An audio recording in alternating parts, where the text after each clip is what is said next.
Halo semua, nama aku Talitha Maulia Rosyadi. Kali ini mau menjelaskan mengenai penargetan kebijakan moneter di Indonesia. Jadi, penargetan kebijakan moneter di Indonesia ini merupakan bagian dari kebijakan makro yang bertujuan untuk menstabilisasi nilai mata uang rupiah. Nah, apa aja sih alternatif dalam mengambil kebijakan moneter? Ada dua. Yang pertama yaitu single objektif. Nah, single objektif ini memilih salah satu sasaran yang akan dicapai secara optimal dan mengabaikan sasaran yang lainnya. Sedangkan yang multiple objektif yaitu mengupayakan semua sasaran target untuk dicapai dengan resiko tidak ada satupun yang tercapai secara optimal. Kemudian siapa sih yang boleh memutuskan dalam pengambilan kebijakan moneter? Yang boleh memutuskan untuk mengambil kebijakan moneter hanyalah Bank Sentral, yaitu Bank Indonesia. Kemudian apa ya tujuan dari Bank Indonesia ini? Yaitu untuk mencapai dan memelihara kestabilan nilai mata uang rupiah dengan artian inflasi dan nilai tukar. Nah, terus apa aja sih target dari kebijakan moneter? Yang pertama ada kesempatan kerja, lalu keseimbangan neraca pembayaran, lalu kestabilan harga, dan yang terakhir adalah pertumbuhan ekonomi dan pemerataan pendapatan. Seperti itu. Terima kasih.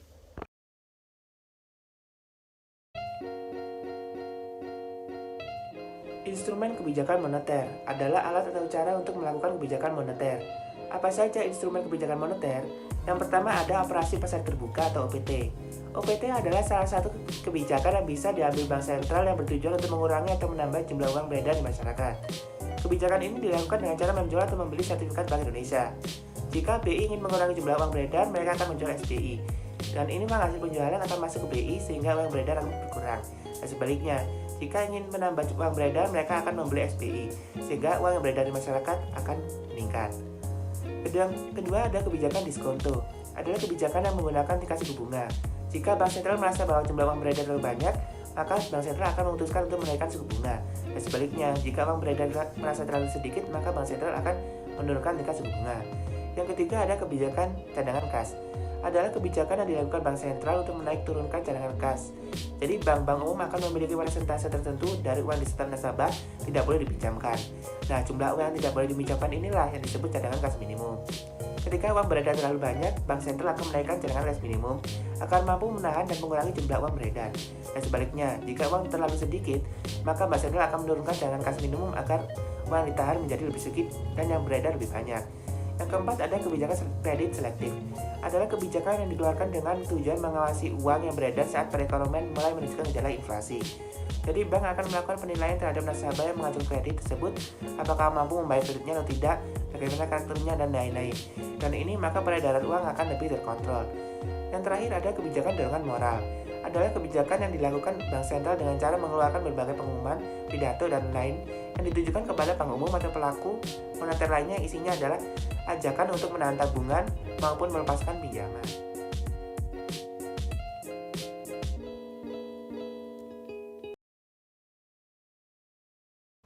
Saya Fitriani Diazliani akan menjelaskan mengenai mekanisme transmisi kebijakan moneter.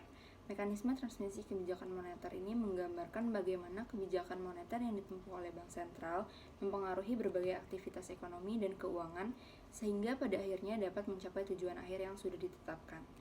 Dalam mekanisme transmisi kebijakan moneter ini, pertama yang ditentukan itu instrumen moneter yang akan digunakan, seperti OPT atau fasilitas diskonto atau yang lainnya.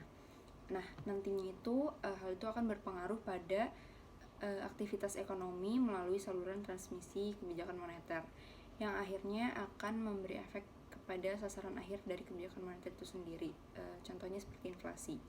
Untuk saluran transmisinya itu ada saluran uang, kredit, suku bunga, nilai tukar, harga aset, dan juga ekspektasi. Di transmisi kebijakan moneter sendiri ini itu dipengaruhi oleh 3 faktor. Yang pertama itu perubahan perilaku bank sentral, perbankan, dan para pelaku ekonomi dalam berbagai aktivitas ekonomi dan keuangannya. Yang kedua itu lamanya tenggat waktu atau lag sejak kebijakan moneter itu ditempuh atau ditentukan sampai sasaran inflasi itu tercapai. Lalu yang ketiga itu terjadinya perubahan pada saluran-saluran transmisi moneter itu sendiri sesuai dengan perubahan ekonomi dan keuangan di negara yang bersangkutan. Lalu ada transmisi moneter dan proses perputaran uang. Dalam hal ini itu ada 2 tahap. Yang pertama itu interaksi yang terjadi di pasar keuangan dan juga interaksi di sektor real. Untuk interaksi yang terjadi di pasar keuangan itu, interaksi ini bisa terjadi di pasar uang rupiah, pasar uang valuta asing maupun di pasar modal.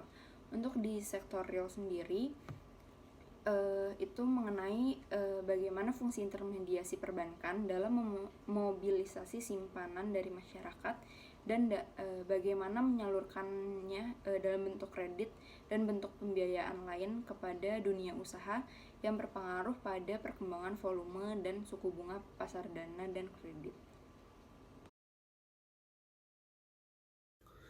Assalamualaikum warahmatullahi wabarakatuh. Perkenalkan, nama saya Kafayung Firdaus. Kali ini saya akan menjelaskan tentang beberapa kerangka strategi dalam mencapai tujuan kebijakan moneter, yang dimana terdapat 4 strategi, yaitu yang pertama penargetan nilai tukar. Strategi ini memiliki dasar pada keyakinan bahwa nilai tukarlah yang paling dominan pengaruhnya terhadap pencapaian sasaran akhir kebijakan moneter.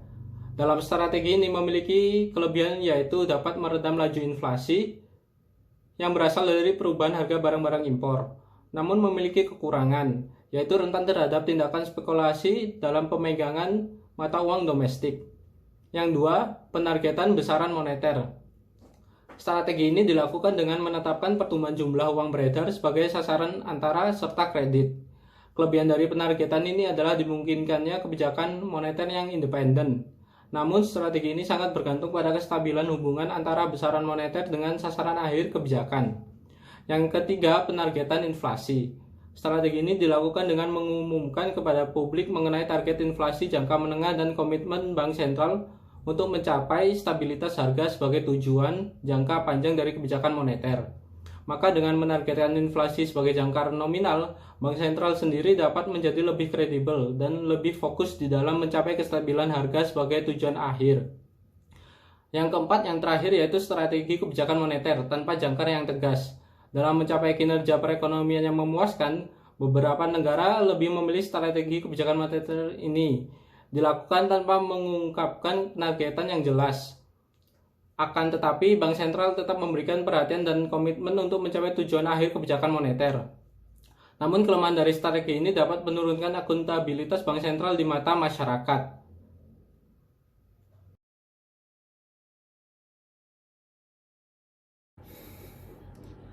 Assalamualaikum warahmatullahi wabarakatuh. Nama saya Rifki Nuari Anjawangsa dengan NIM 1950-2040-7111-033. Pada kesempatan kali ini saya akan menjelaskan tentang kebijakan moneter Vietnam pada saat pandemi COVID-19.